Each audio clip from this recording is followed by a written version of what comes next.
Okay, so I woke up a little bit late this morning, and when I did, I checked my phone and I immediately went to Metacritic to see what the Metroid Prime 4 reviews were looking like. And when I was greeted to an 81, my first reaction was, "Oh, cool, 81. That's good, right?" And then my second reaction was, especially as someone who covers Nintendo and video games online and knows how the general discourse goes, my second thought was, "Oh god, it's an 81." A score that by all accounts is good.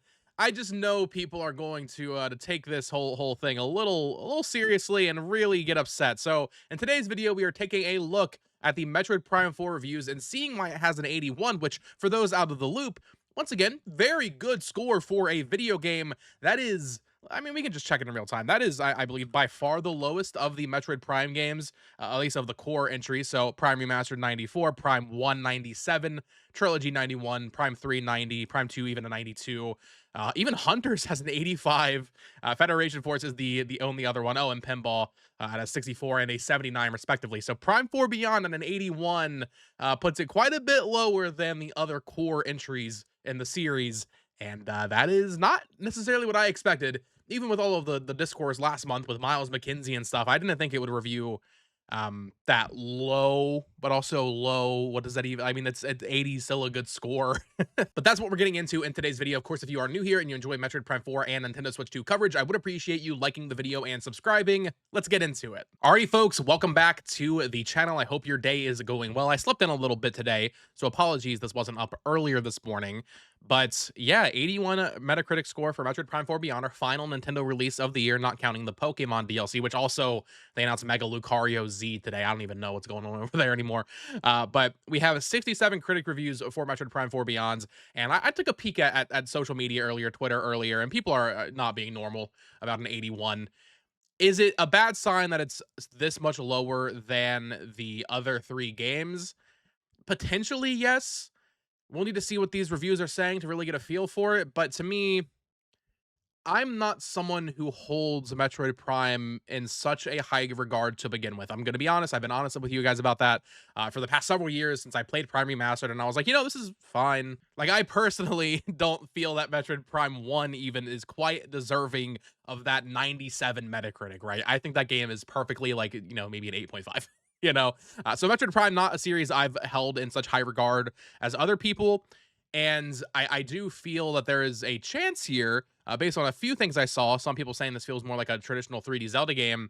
I think I'm going to really like this game, actually. I think I'm going to like Prime 4 Beyond more than Metroid Prime, to be honest. And I could be wrong about that, man. I'll let you all know in a review later this weekend or next week whenever I finish up the game.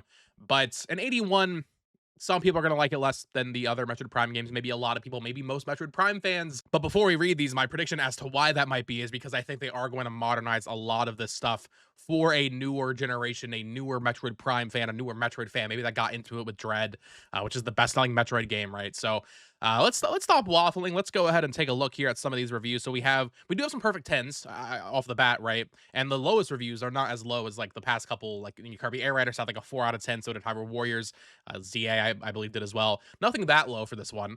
So starting off, 100 from Nintendo's here. They say Metroid Prime 4 Beyond is without a doubt the return that fans of the saga have been waiting for almost a decade. Retro Studios has perfectly balanced the classic essence of Metroid Prime with innovations that revitalize the experience. I'm into this. I like the innovations that revitalize the experience. Delivering an adventure that, while accessible to new players, maintains the challenge and depth that defines the franchise. The game's unique atmosphere, the richness of its world, and its gameplay, deeply integrated with exploration and combat mechanics, make this installment something truly special. So yeah, I mean, I think a lot of maybe it's the people somewhere in the middle that like really like Metroid Prime, but they're not like the hardcore Metroid Prime fans. Maybe those hardcore Metroid Prime fans will like it. Maybe the new fans will like it, but the people kind of just in the middle are going to be like, it's just another Metroid Prime game or something. 100 from PC Mag. Gorgeous, highly entertaining, and a thrill to unravel. And Prime 4 Beyond on Switch 2 is the best single-player shooter in years, and a triumph for gaming's coolest heroine. So cool. That sounds good. Best single-player shooter in years. I mean, Doom Eternal's 5 years old now, so I guess, I'll give you that one. 10, perfect 10 from Giant Bomb. They say, despite a few tweaks and new features, motion controls, psychic powers, a non-linear hub world, and the occasional side character, this is Metroid Prime through and through. It's without a doubt the closest the series has ever felt to the original Metroid Prime, so skipping over Prime 2 and 3, interesting. In terms of tone, gameplay, and quality, time will tell where I place Metroid Prime 4 in the ranking of the overall series, but fresh off my first playthrough, I feel comfortable putting it among the likes of Super Metroid and the original Metroid Prime, so the two most beloved games in the series. It's the best Switch 2 title yet, and I have to imagine that fans of the series will find themselves captivated by Metroid Prime 4. So that is extremely high praise. You're mentioning Super Metroid, you're comparing it to the first Metroid Prime, which, like I said, I'm not as in love with as a lot of other people, but certainly very popular game. Yeah, cool. That's very promising. Sector SK gave it a 9.5, saying Metroid Prime 4 Beyond delivers the kind of return the series deserved. Retro Studios stays true to the original formula while adding fresh ideas, stronger storytelling, and a smarter world design. I think this is going to be something we talk about a lot in this video in terms of that open hub, because some people definitely did not like it. It's not a revolution, and some technical limits show through. It is a Switch 1 game. But in all essentials, it excels. It's tense, clever, atmospheric, and consistently fun. A confident proof that Metroid Prime still has plenty to say. Sounds good to me. 9.5 from Level Up, saying Prime 4 Beyond marks a triumphant return for Retro Studios, delivering a masterfully crafted Metroidvania that captures the atmospheric tension and immersive world design that define the original trilogy. With intelligent level design, fluid control, striking art direction. Yeah, I was talking a lot about the art direction in just like the past couple trailers. Looks really, really good. And a strong sense of discovery, the game blends elements from past entries to produce a dynamic emotional experience. I like a good emotional experience from Nintendo. Although it's slow opening and a certain open area sections slightly hold it back, Beyond ultimately proves that the long wait was worth it. So we're gonna see a lot of people talking about the open area sections and how that feels like a miss when we get to like some of like the more middling reviews for this game. Okay, next up we have a 9 out of 10 from Nintendo Life here. They say that after 18 years of waiting, Prime 4 Beyond manages to replicate that magical sense of discovery from the GameCube original while pushing the series in some incredible new directions. Separating the main biomes with a vast open world sounds ridiculous on paper, but the slick traversal provided by Viola makes exploration more satisfying than ever. Combine this with the stunning art direction, ferocious new boss characters, excited to see all these bosses, and a surprisingly endearing squad of Federation troopers, and Beyond is quite possibly the boldest and most well-realized Metroid game to date. Make no mistake, the long wait has been more than worth it. Welcome back, Samus. So, first review really saying like, hey, we like the Federation troopers. We like the squad of characters in this game. I mean, people got really mad at me for my video where I just even talked about the previews and I said like, hey, these are valid criticisms of what these people clearly played, and they didn't like Miles McKenzie and they didn't like all these companions around. A lot of people feel that isn't Metroid Prime. You want to feel isolated. I feel like this is something where Metroid fans and just people in general are going to have to accept that some people don't want the companions, but some people, like Nintendo Life here, their reviewer said they surprisingly endearing squad of Federation troopers. Some people are going to like it, and some people are really going to hate it to the point where it maybe will ruin a lot of the experience for them. But it's not hard to see why Nintendo included them in the game, if we're being honest with ourselves here. I got a 90 from Forbes here saying Prime 4 Beyond is worth the wait. The new story characters are not in any way overly chatty, and this is still the mysterious and moody alien and treasure hunt Metroid fans have come to love, but now with a funky alien bike. I still rate the original Prime trilogy over this, but those games were pretty much faultless, whereas this is just thoroughly excellent. So it's so interesting to me because I wonder, like, would Prime 3 still review as highly as it did if it released today? Would Prime 2 review? I think it's at a 92 on Metacritic. I find it hard to believe. I guess I kind of have proof that it would, or that they would, because Prime Remastered reviewed so well. But I almost feel like if let's say Prime never existed, let's say it didn't release back on the GameCube and it released right now, it wouldn't review at a 97. I really don't think that. I don't really think Prime 2 or 3 would review above a 90 either. But obviously this is all just, I'm living in fantasy land right now. This situation doesn't exist. But I feel like an 81 overall Metacritic score right now for Prime 4 versus like a 90 for Prime 3, like I think those two things would be a lot closer, just based on like release timing of these games. Anyway, rambling.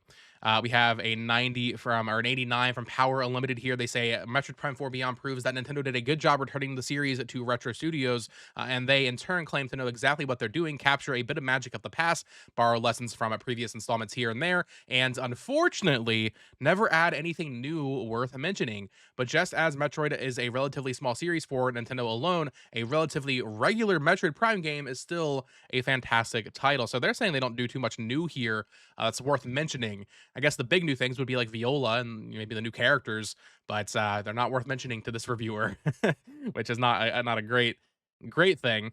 Invader gave it an 88, saying Prime 4 Beyond marks a strong return for Samus, delivering atmospheric exploration, tight combat, and polished visuals that honor the classic trilogy, new psychic abilities, and refresh the formula, even if some additions, I think there's a little bit of a typo there, even if some additions like talkative NPCs in the open hub area dilute the pure Metroid feel, a confident modern comeback that largely sticks the landing. So, talking about that open hub, the desert, which it is crazy because and I haven't talked about Prime as much as other YouTubers. A lot of other people are way more excited for this game than I was. But I talked about the open world, and I'm like, okay, I think people are overreacting, but also I can see the criticisms, and I think the open world could be good. But what we're seeing, I understand. Like, yeah, the desert looks empty, and then the NPCs, I'm like, yeah, I actually think I might end up kind of liking these, even if it is like the millennial writing or whatever. But once again, I understand why people would have issue with it. And it turns out that these are real issues. People, I don't know if it's like the hardcore Metroid Prime fans or just Nintendo fans or what, which sounds funny coming from me. It feels like people were being overly defensive of everything that was being said about this game. When, I mean, we'll see for ourselves when we play the game, but it sounds like I don't know, man. It sounds like people do have issues with the talkative NPCs. They do have issues with the hub area. Not everybody's going to feel that way. Some people are going to really like them. Some people are going to hate them. Some people are just going to feel in the middle. I mean, that's how everything goes. But people were talking like you couldn't say anything critical of this game before release, which was weird. We all have to admit that was weird. Even from like other like Metroid channels and stuff, they were like, "No, I'm not going to listen to any of this." And it's like, come on, dude. Like, let's have a conversation. I mean, these people actually played the game at the preview. I don't know. I was gonna do a whole video on that like a week ago, but I just never had the time.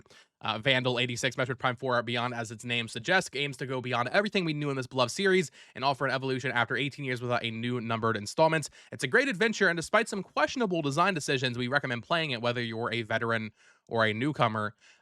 So yeah, I mean, overall, like if you're interested in Prime 4 Beyond, you're probably gonna like it. Like you're gonna enjoy this game.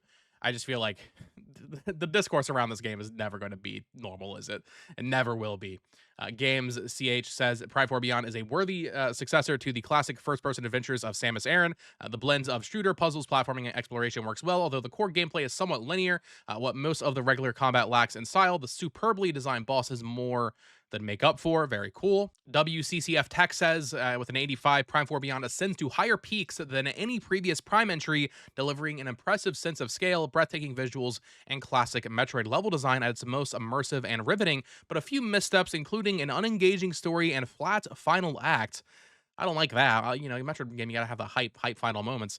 May exclude it from the best of series conversations. That said, those who have been waiting for this game for nearly 2 decades needn't worry much, as Metroid Prime 4 largely locks onto the core of what made the series great. Multiplayer.it had a pretty long round up here, but I thought it was worth reading here. 85 score from them. Prime 4 Beyond is a Metroid Prime game to what James Cameron Alien is to Ridley Scott's Aliens, a worthy sequel that, while retaining the original spirit, takes it to a more action-packed and spectacular dimension. Metroid Prime 4 Beyond is the most cinematic and gun-focused installment in the saga, but it's still a Metroid game, but it's still a Metroid take on the franchise, that doesn't abandon its soul. This is despite the fact that the thematic areas aren't interconnected, but rather connected by the Valley of Soul, a desert. For this reason, while backtracking is necessary, it's not a pure Metroidvania.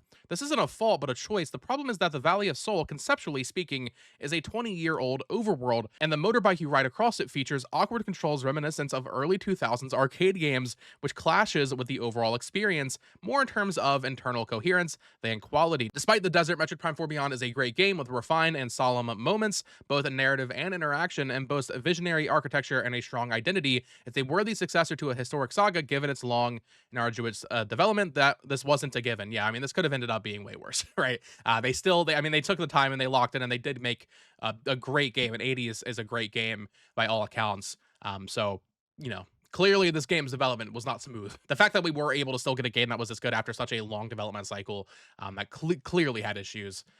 It's nice to see this actually come out the door and be something that people really like, even if there is all this controversy around it. You know what I'm saying. Okay, we got to start going through these a little bit faster, but we have an 8 out of 10 from My Nintendo News. I just wanted to read here They say dedicated fans may find it doesn't live up to the weight in the series name attached to it for steps taken forward in specs, production, and quality of life. There are others taken backward through strange quirks of story and in gameplay. Despite its failure to meet the moment, however, it remains to be one of the most exciting games to grace the system so far, and a worthy addition to any Switch 2 library. So, yeah, it doesn't live up to the weights, and series name attached to it is that's rough. I mean, that's the thing. When you wait so long, 7 years since the original version was announced, 8 years actually, or even 18 years since Prime 3, like you're gonna build up an expectation, and it's gonna become even more and more impossible for any studio to live up to that. So once again, the fact that they were able to get something out the door that is great, like that's still really good. Screen Rant 8 out of 10. Metroid Prime dips and dives, so you often won't be stuck in any section you aren't enjoying for long. That's such a short little blurb there.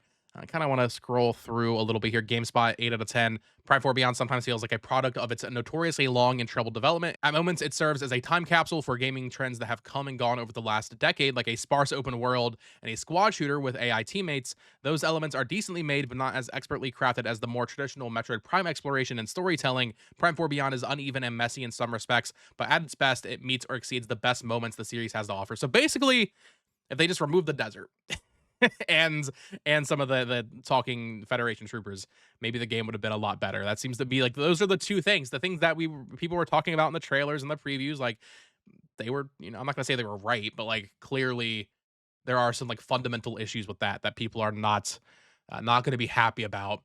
We have an 8 from IGN here. Logan Plant over there. It doesn't take psychic powers to see the ideal vision Metroid Prime 4 Beyond was aiming for. It tries to mix the excellent Prime formula with a character-focused story and a large hub world to explore. Doesn't quite reach that ambitious goal with an outdated open desert area that mostly feels like padding and a cast of characters that provide both a handful of memorable moments and too much chatter at times. But none of its issues come close to ruining Prime 4, which is still an excellent comeback thanks to incredible peaks that are almost entirely self-contained from its stumbles. It mostly knows when to leave Samus alone, and a significant chunk of this 15-hour adventure is spent in delightfully atmospheric solitude and nails the essential elements of a Metroid Prime game that remain special decades later. Tense exploration through haunting locations highlighted by amazing world building, breathtaking art direction, new twists on classic abilities, and flawless technical performance. We'll see how that runs on Switch 1. I'm curious about that version. Even though a few underdeveloped elements keep it from feeling as cohesive as its predecessors, Prime 4 reaches heights worthy of the Metroid name.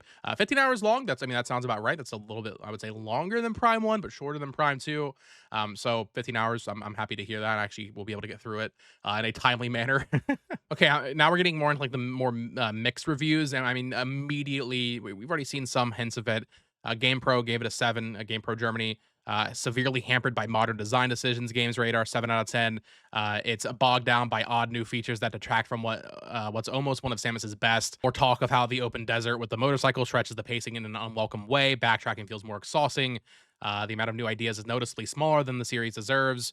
Like, it sounds like this is an unambitious sequel, which I feel like for a lot of Metroid Prime fans is kind of a good thing. But then the new things that they did add just kind of either feel like padding or just aren't that fun to interact with, specifically the open world. Game Call gave it a 60, saying it's obvious Metroid Prime 4 Beyond is the weakest entry in the Prime series. Is the full restart from scratch to blame? We will probably never know, but the central desert that impoverishes the overall level design is a major flaw one simply cannot overlook, as its harmful influence can be felt throughout the entire game. Add to that an omnipresent and irritating hand-holding a story that handles its antagonist and secondary characters very clumsily, not outright terrible, but of questionable interest. We end up with an experience that does not live up to our high expectations. Even so, it's hard not to enjoy a proposal that is technically very solid, with a dynamism and freedom in combat that feel genuinely pleasant and are supported by plenty of good little ideas. Yeah, so VGC 60, Prime 4 Beyond feels like a game stuck between two worlds when it's emulating previous entries. Beyond is a blast with excellent boss battles and some truly gorgeous environments to explore, but this is eventually bogged down by out-of-place additions, awkward storytelling, and overly aggressive hand-holding that spoils the discovery. Eurogamer 6 out of 10, glimpses of vintage Metroid shining through that this game could and should have been so much more. 6 out of 10, 6 out of 10 from Gaming Bible here. As the biggest Metroid Prime game to date, yet it's fallen into the trap that many open-world games succumb to, an overwhelmingly feeling of emptiness. The actual levels themselves are good, look great, but are dragged down by interfering NPCs and linear layouts that defeat the point of a Metroidvania entirely. So this game's mixed. It's not what we wanted to see. I think a lot of us were hoping to wake up and see the reviews came out and the game was at a 95 and it was, game of the year contender, even though it's too late for the cutoff. Obviously, there's going to be comments being like, okay, don't look at the scores, don't take the scores too seriously, and that's fair. But I do think the conversation has to be had. This is going to forever be part of the game's conversation, and then when we start playing it for ourselves, we'll make up our own opinions. I would hope so. I hope people don't just look at these reviews and make up their mind. I'm going to give the game a fair shake, and I think I'm going to really like it. I think I'm going to like it more than a lot of other Metroid Prime games. I'm a 2D Metroid guy, never been a Metroid Prime guy like a lot of other people. I think they're fine. So I think I'm going to like it. However, after so much build up and expectation build up over the past 7, 8 years, when this game was announced, it got rebooted, Retro Studios took over, and then even with the marketing starting in September, and really, I guess starting in March of this year, each trailer kind of had a few things that people weren't really feeling up until like that most recent trailer. I think we were all in agreement was very good. There's been some bad omens with this game, so I can't really say it's that surprising that it's like the worst reviewed core Metroid Prime entry. I don't know. Let me know what you guys think in the comments down below. How do you feel about the Metroid Prime 4 Beyond reviews? Based on everything we read today, or maybe you read some of the full reviews on your own, do you think you're going to enjoy the game, or do you think it might be a miss for you? Like I said, I think I'm going to really like it, and I'll let you know. I'll let you know. If I don't like it, I'll let you know. If I like it and love it, if I think it's my favorite Metroid game, I'll let you know. So if you want an honest review, definitely stay tuned to the channel for that. I will say, final closing thought, as a 2D Metroid diehard, I am kind of happy that we're like past this. This game and the conversation around it and the discourse, every time anything happens, there's been a discourse. I'm kind of happy we're moving on. We can finally play the game, enjoy it, maybe not enjoy it, depending. And now we can start focusing on the real stuff, which is Metroid 6. But yeah, until next time, folks, thank you so much for watching. Peace.